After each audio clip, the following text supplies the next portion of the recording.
Ezeis, Rita Henson, Rouzès Group et 3DS Group sont heureux de vous présenter Carré VIP.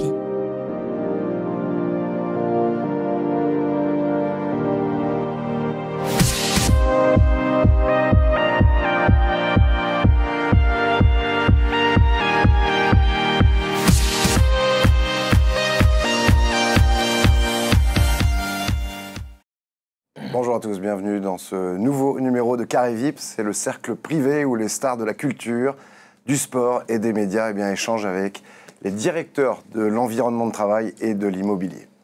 Elle est la Nikita de Luc Besson, film d'une vie, film culte qui nous a tous marqués, pour lequel elle décroche le César de la meilleure actrice et une reconnaissance internationale. Elle est aussi aux côtés de Delon dans Pour la peau d'un flic ou Le Battant, avec DiCaprio dans L'homme au masque de fer, À la folie de Diane Curis, ou encore une prestation remarquée dans Deadline. Elle est aujourd'hui une actrice phare du cinéma. Je suis honoré de vous recevoir. Anne Pariot, bonjour.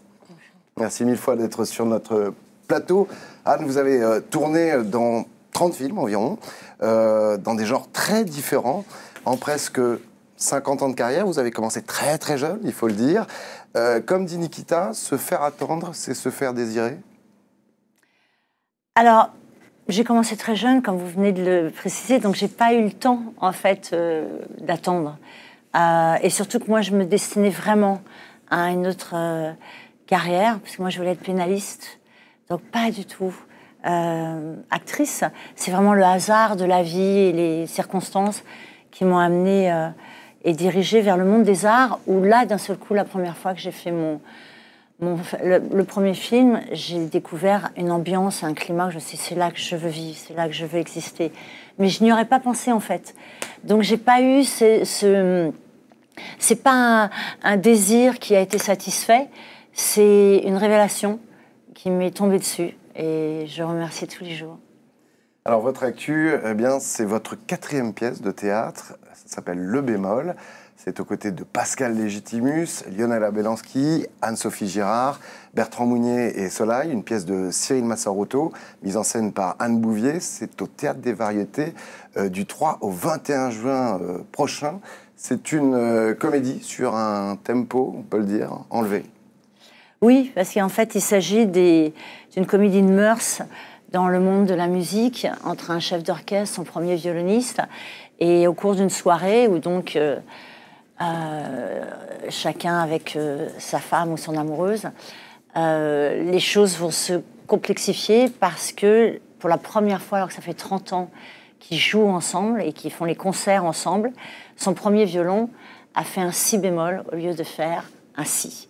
Et à partir de là, tout est faussé et il est dans l'attente d'avoir ce qu'on appelle le prix Nielsen, qui est effectivement le prix le plus important dans le monde de la musique et qui risque de rater à cause de son violoniste qui a fait le si bémol. Et on comprend évidemment tout au long de l'intrigue pourquoi il a fait ce si bémol. Donc c'est vraiment un rapport de rivalité et de compétition et de rapport humain entre les êtres qui font qu'à un moment donné, il peut y avoir vengeance ou règlement de compte. Au Théâtre des Variétés du 3 au 21 juin, il est prudent de louer le plus rapidement possible parce que je pense que ça va être très vite complet. Avec vous, Anne, on va faire un parallèle justement entre l'univers du cinéma, celui de l'entreprise, pour savoir comment l'environnement peut être un moteur ou un frein pour l'expression de la créativité et de l'optimisation des performances.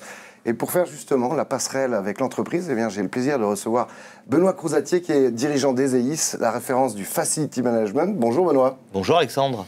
On rappelle quelques métiers que vous couvrez avec Ezeis. Alors Ezeis délivre l'ensemble des métiers du Facility Management, depuis les services aux occupants, en passant par les services aux bâtiments et bien évidemment tous les services de pilotage FM. À vos côtés, Loïc Mazière, directeur général Île-de-France de Rouzès Group. Bonjour Loïc. Bonsoir Alexandre. Vous êtes spécialiste de l'aménagement d'espaces de travail et plus particulièrement, si on rentre un petit peu dans le détail. Pour rentrer dans le détail, aujourd'hui, vous prenez un plateau pour aménager votre entreprise. On va être là pour vous accompagner sur l'aménagement, la conception de vos espaces, sur des cloisons acoustiques et esthétiques, de façon à ce que vos collaborateurs se sentent bien à l'intérieur de leurs locaux. Alors justement, faisons l'union entre l'environnement de travail dans le monde du cinéma et celui de l'entreprise. Anne, dans vos films, vous avez donc souvent incarné des rôles forts, complexes. Sur un tournage, est-ce que pour vous, l'environnement peut jouer un rôle décisif et positif sur votre performance ? Il est fondamental, il est même inévitable, parce que c'est vrai qu'on est dans une aventure qui se vit avec les autres, et c'est un travail de groupe, c'est un travail d'équipe, des grosses équipes, avec effectivement des postes extrêmement diversifiés, auxquels on se confronte tout au long de la journée, et que cette mini-communauté forme effectivement une grande famille qui crée cette ambiance, qui crée ce climat et cet environnement. Et il suffit, mais je pense que c'est valable dans tout, il suffit d'un élément perturbateur pour que toute la famille part un peu en vrille. Donc oui, c'est très très important. Alors c'est vrai que les acteurs, on est un peu épargnés parce qu'il y a des postes qu'on ne fréquente pas assidûment parce qu'on n'est pas en rapport direct. Mais c'est vrai que les partenaires, bien évidemment, le metteur en scène, les équipes maquillage coiffure qui nous reçoivent première heure le matin, quand on a à peine dormi, quand on est angoissé, quand on est fatigué, et que ce sont les premières personnes qui vont nous mettre dans un état pour essayer de nous concentrer et de nous rendre que leur bienveillance nous aide émotionnellement à déjà se préparer au premier travail. Mais c'est vrai que l'environnement est fondamental. Et je réfléchis parce que je regarde avec un partenaire, par exemple, quand on s'entend pas avec un de ses partenaires, c'est une torture. Une torture. Et ça arrive souvent. Ah oui, ça peut arriver. À l'inverse, si on a créé la complicité, c'est magnifique. Parce que d'un seul coup, on est une cellule et on travaille. En fait, c'est encore une fois, comme sûrement dans tous les métiers, les jalousies, les rivalités, la compétition créent chez les individus, dévient les relations et les rapports. Ça veut dire que vous avez besoin d'un environnement de travail, un espèce de cocon autour de vous qui vous permette de vous concentrer au mieux et de performer au mieux. Déjà, on nous isole pas mal. Les comédiens, les comédiens, on nous isole dans les loges, on nous isole même parfois à la demande d'un metteur en scène. Il est possible qu'on nous dise le déjeuner, vous le faites seul. Parce qu'on n'a pas envie. En fait, tout ce qui peut être utilisé pour préparer émotionnellement à une scène va être effectué. Donc, s'il est valable que l'acteur, par exemple, vive quelque chose de l'abandon ou quelque chose d'une détresse ou quelque chose, on va vraiment... le metteur en scène peut dire, on lui parle pas, ou on fait pas attention à lui, on le laisse tout seul dans sa loge, il mange tout seul, et je veux pas qu'il aille se distraire ou se changer les idées. Non, il reste concentré, il reste dans son état. Donc... Et puis le metteur en scène, parce que le metteur en scène, il faut qu'il soit main dans la main avec vous. Et c'est pas forcément toujours le cas non plus. Ouais, bien sûr. Donc oui, faut faire bien sûr que c'est... Est-ce que vous avez des souhaits ou voire des exigences particulières en termes d'environnement pour vous permettre justement d'être au top sur un plateau? Est-ce que quand vous préparez un tournage, vous demandez justement un environnement particulier? Alors, je ne sais pas si ça fait partie de l'environnement, mais moi, je demande à préparer le personnage. C'est-à-dire que je veux vivre en précipité l'expérience du personnage. C'est-à-dire que si je dois jouer effectivement une policière, je veux entrer dans la famille de la police. Si je dois, comme ça m'est arrivé, jouer une chef médecin aux urgences, je fais un stage aux urgences. Ouais. Donc ça, pour moi, c'est très, très important, justement, d'aller tester les environnements dans lesquels le personnage évolue et vit et travaille. Et donc ça, c'est très important. Après, il y a la clarté de la demande du metteur en scène. C'est-à-dire qu'il faut que le metteur en scène exprime vraiment ses besoins, ses envies. Ses besoins, ses envies, parce que si on ne reçoit pas et qu'on ne comprend pas bien ce qu'il exige de nous, on ne pourra pas lui donner. Donc ça, il faut que vraiment le metteur en scène soit précis et soit... j'aime qu'il soit exigeant, parce que j'aime qu'il me sorte de ma zone de confort, j'aime qu'il me fasse prendre un risque, j'aime qu'il m'empêche de faire ce que je sais faire et qu'il m'emmène ailleurs. Donc j'attends ça de lui aussi. C'est pas toujours le cas. Non plus, parce qu'il y a des gens, justement, vous venez de réussir un personnage, ils vont dire ok, elle est parfaite pour le suivant, et non, parce que moi, du coup, ma palette, elle s'épanouit pas, et elle se diversifie pas. Ça se ressent d'ailleurs dans votre carrière. Vous avez des rôles extrêmement différents, avec des émotions très différentes. Vous n'êtes pas cantonné à un style. Non, parce qu'en fait, je revirginise à chaque fois. C'est-à-dire que je pense être une insatisfaite chronique. Donc ça m'a fait beaucoup souffrir. Mais aujourd'hui, je sais l'atout que ça m'a apporté, qui est que j'ai toujours voulu aller au-delà, plus loin, mieux, plus. Et donc ça m'a permis à chaque fois de me retourner en arrière et de voir la dernière chose que je faisais, de faire non, ça va pas. Et donc de dire le prochain, ça sera bien. Et donc à chaque fois de revirginiser comme si en fait... en tout cas, consciemment, il n'y avait pas d'expérience. Elle est intrinsèque, elle est charnellement en moi. Mais consciemment, non, je veux évacuer à chaque fois ce que j'ai fait et renaître au personnage, en fait. Et puis parce que le personnage, c'est jamais le même. Et donc, si je commence à appliquer ce qu'il y avait sur un personnage sur un autre... d'un seul coup, on reproduit, quoi. Puis on peut devenir cabot, ce qui n'est pas bien du tout. Benoît, Loïc, chez Zeis et Roses Group, vos entreprises respectives, quel rôle joue l'environnement de travail justement dans la créativité et la performance de toutes vos équipes? Vous êtes nombreux, chacun d'entre vous, dans vos équipes. L'environnement de travail, en fait, il est véritablement déterminant, puisque c'est lui qui va apporter la condition aux collaborateurs. Et donc l'environnement, il y en a deux types. Environnement social, environnement matériel. L'environnement social doit permettre la performance au travers d'une capacité à créer les conditions de la motivation de tous nos collaborateurs.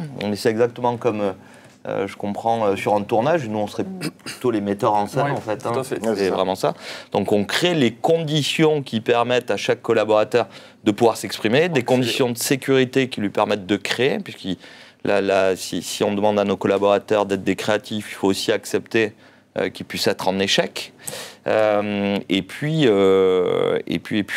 j'ai perdu le fil, dis donc. Et puis... Loïc va le reprendre. Loïc.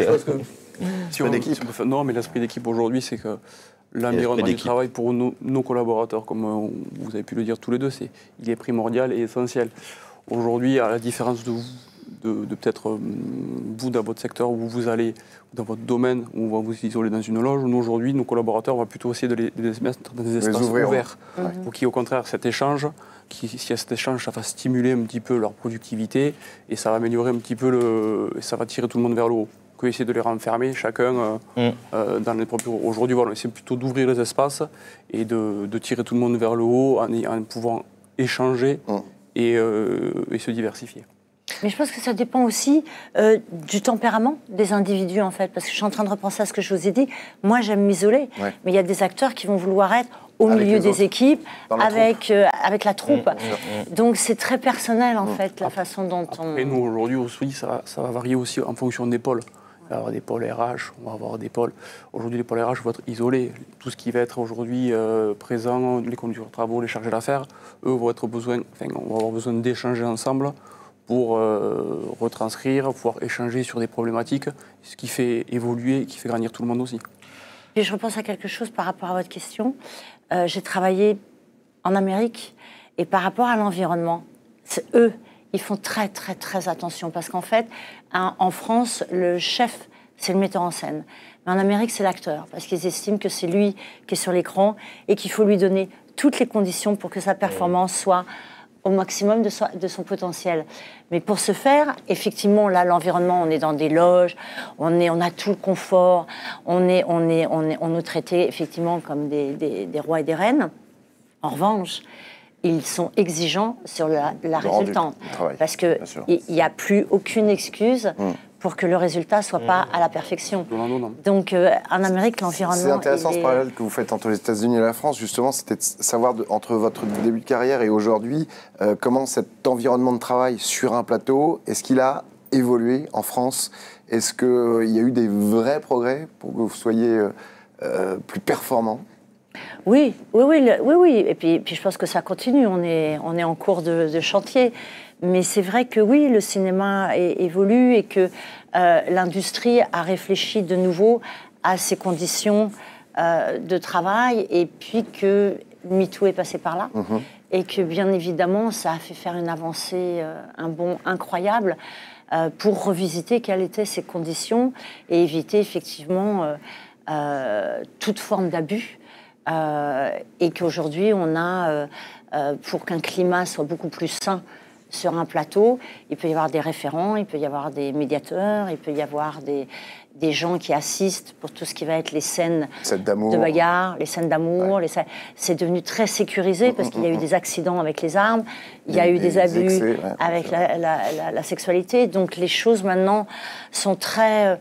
mais il faut faire attention parce que c'est très bien, mais il faut faire attention aux dérives. Parce que comme toute avancée, comme tout progrès, il ne faut pas que ça soit utilisé de manière hystérique. Et que dans l'art, il faut quand même préserver le déséquilibre, le désordre et la folie de l'artiste et du metteur en scène. Et que si on lui cadre trop, si tout est trop lissé, si tout est trop... on est chargé d'être un écho de l'obscur des âmes. Donc quand même de ce qui n'est pas forcément... le plus sain, et que si on ne peut plus le faire, l'art n'aura pas lieu d'être, en fait. Voilà, faut faire attention à ça quand même. Loïc Benoît, en entreprise, les avancées depuis 20 ou 30 ans, qu'est-ce qui a véritablement apporté un vrai progrès en termes de confort, d'environnement de travail? On a fait un bond en avant. Il y a eu tellement d'avancées au cours des 20 dernières années. Je commence, vas-y. Ça si bien. Je vais terminer. À la fois, pareil, sur la sécurité, la prise en compte de la sécurité des collaborateurs, avec ce qu'on appelle les lignes rouges et autres, pour que chaque collaborateur soit tout à fait à l'aise de pouvoir exprimer s'il se sent harcelé sexuellement, moralement.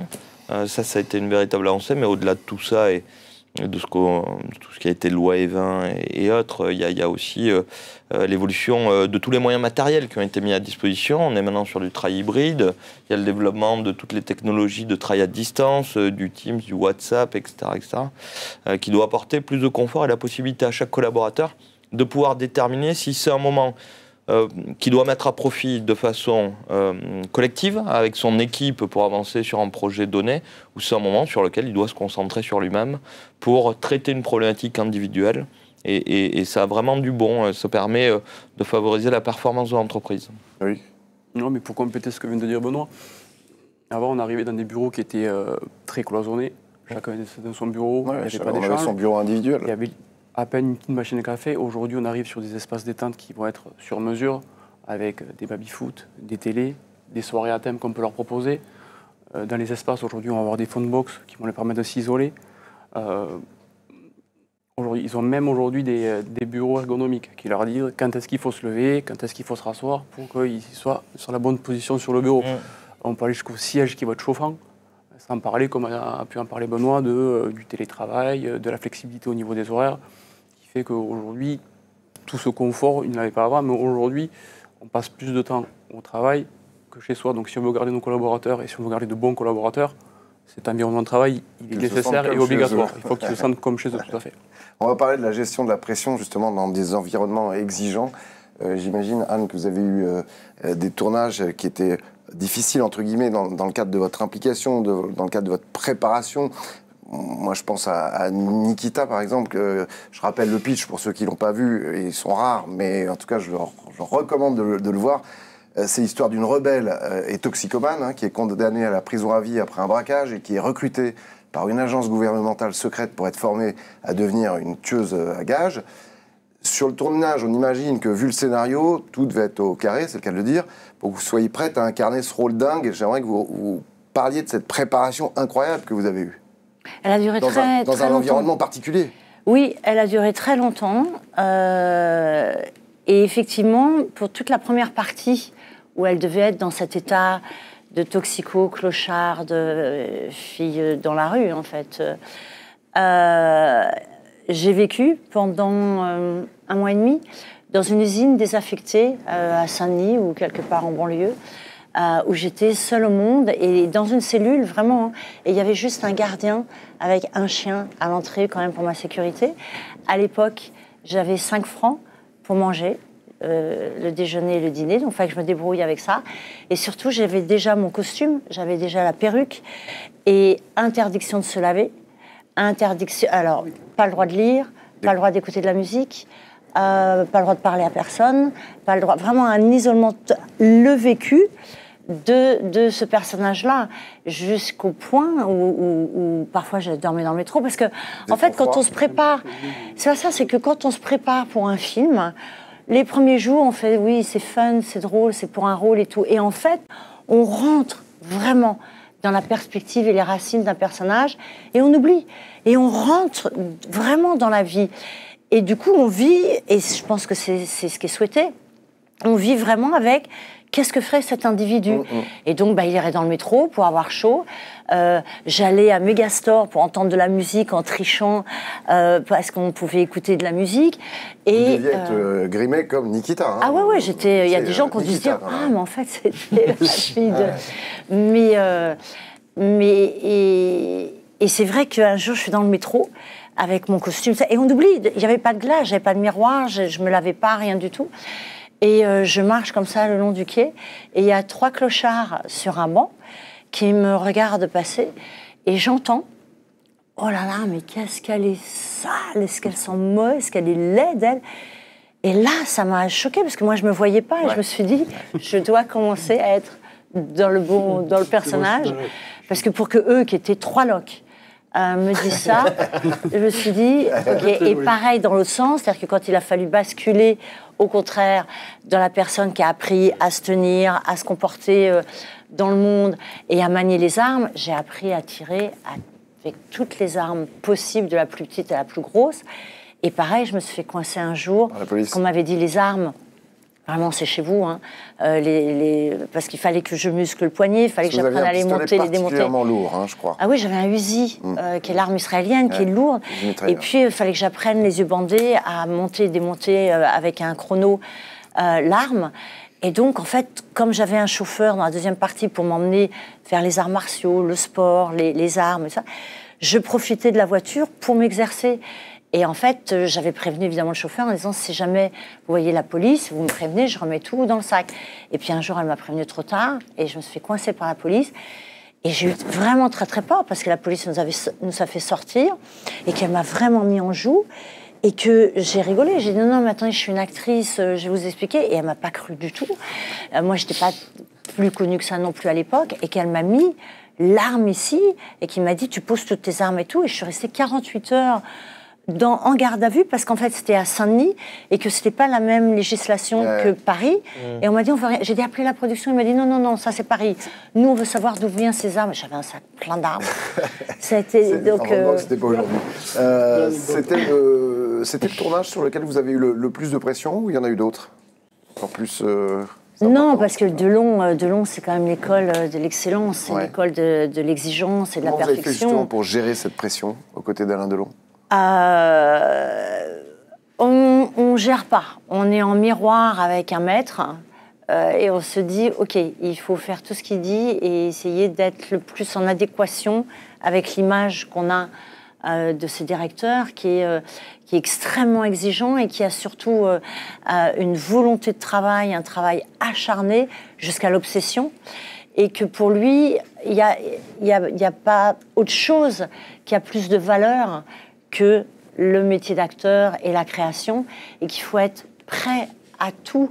Un peu à l'image de Whiplash, je ne sais pas si vous avez vu ce film d'un professeur tyrannique, mais qui en fait ça parce que c'est des métiers difficiles et qu'on teste pendant cette période de savoir jusqu'où vous êtes capable d'endurer parce que vous allez souffrir. Et j'ai vraiment eu la sensation à l'école delonienne d'avoir cette expérience-là qui est de dire on va te montrer aujourd'hui, maintenant que tu es encore jeune, ce que c'est que ce monde et cette famille et de voir si tu es en capacité, pas que le talent, pas que le jeu, mais le mental, comme un sportif, comme un grand entrepreneur, comme n'importe quelle personne de haut niveau, en fait, de savoir jusqu'où tu es en capacité d'endurer, d'accepter et de gérer la pression. Justement, Loïc et Benoît, est-ce que Vous, cette pression liée aux attentes de vos employés, de vos clients, vous la gérez de la même façon. C'est la jambe de bois de Loïc qui est tombée. Vous la gérez de la même façon? Nous, la pression aujourd'hui, elle est quotidienne. On va avoir la pression déjà de... Et comment vous la gérez, cette pression? Pour la gérer, on essaie de mettre en place des process pour essayer de... Oui, mais parfois, il y a des inattendus. Les inattendus, aujourd'hui, notre métier, c'est de préparer nos équipes et de les anticiper et de les prévoir. D'accord. Plus on va mettre de process en place, plus on va préparer nos dossiers, comme vous préparez vos scénarios, plus on va éviter les aléas, le stress et la pression qu'on peut avoir nos collaborateurs ou la pression qu'on peut avoir de notre client. Donc, le but, c'est plus le dossier est préparé, plus tout est bordé, plus nos équipes sont préparées et plus on les accompagne, plus ça sera facile. Après, il faut mettre les formes pour les gérer et tout le monde gère plus ou moins bien la pression. Anne, est-ce que vous pensez qu'il y a des techniques qui peuvent s'adapter, celles du comédien vis-à-vis du manager? Je pense qu'il y a des parallèles énormes, parce que je pense que la façon dont vous allez traiter les personnes qui travaillent pour vous, plus vous allez leur reconnaître une valeur, plus vous allez alimenter leurs désirs, plus vous allez écouter leurs idées, leur permettre le droit à l'erreur, ce qui est très très important pour que justement ils puissent prendre des initiatives.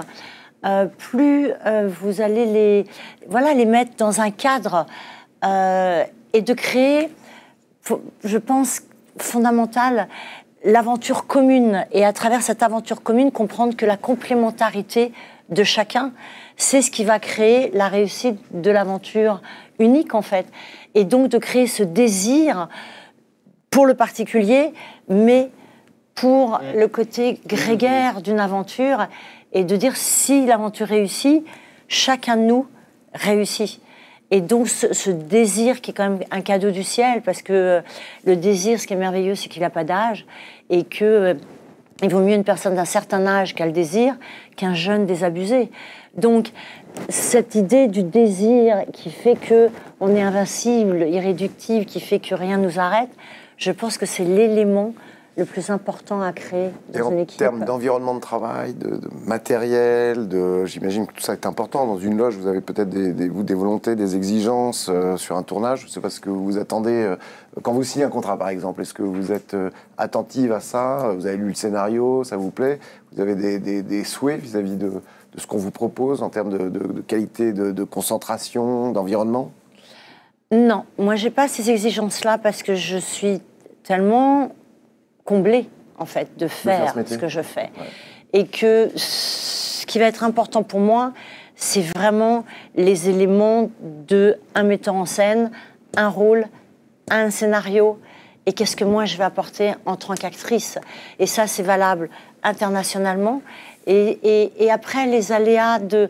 En plus, je pense que par rapport à votre première question, qui était la bienveillance et le cadre confortable, je pense qu'il faut être prêt à ce que rien de ça n'existe et être adapté à ce que ces paramètres, justifiés ou pas, qui peuvent vous entraîner dans un univers chaotique, froid, hostile.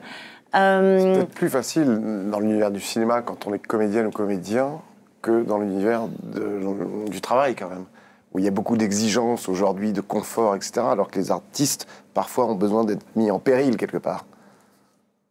Oui, c'est pareil dans les environnements de travail, en fait, je pense que c'est exactement pareil. L'exigence est la même et doit être la même à tous les niveaux. Voire même, je reviens sur le point d'avant, la pression, en fait, on n'est pas, nous, là, pour mettre la pression aux collaborateurs. En fait, on est là pour obtenir une exigence, voilà. Moi, si je prends mon cas très particulier, je ne supporte pas l'approximation. Voilà, et quitte à refaire 200 fois les choses, on les refera 200 fois, mais j'aime vraiment que les choses soient absolument parfaites quand on va les délivrer. Et donc ça peut générer de la pression auprès des collaborateurs. Et la pression, tout dépend du temps qu'on va avoir pour mettre en œuvre les projets. Un projet qui doit être parfait en 48 heures, forcément, va créer un peu plus de pression que si on a 2 mois devant nous pour pouvoir le réaliser, parce qu'on peut redémarrer sûrement comme dans un tournage où on peut retourner la scène plusieurs fois, etc. etc. C'est pareil pour nous.